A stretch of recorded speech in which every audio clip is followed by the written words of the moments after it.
So how do you hide an end that's a color that is not the same color as your stitches? Well, the easiest way to do this is to come up in a stitch and try to make sure you don't grab any extra yarn.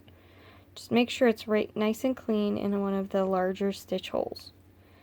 Then around one of the posts of one of the stitches that's nearby, so this one will work nicely actually.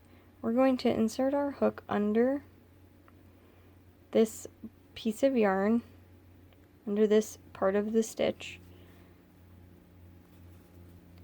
and pull through, and don't pull all the way through because you need to leave a loop there to tie a very loose knot.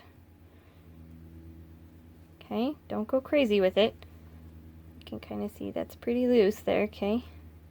Now you need to go back down the same hole that the piece of yarn you are wrapped around is going into, which is probably that same hole you were just coming out of. So we're going to do this, and we're going to come out a few stitches over. Okay, and when we pull, it is going to pull that knot. This is the post right here. See it kind of tucking itself back in there?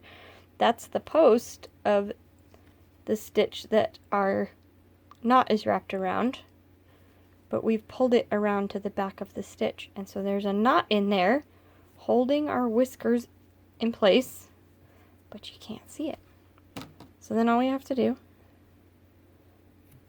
is cut that tail, and you're good to go.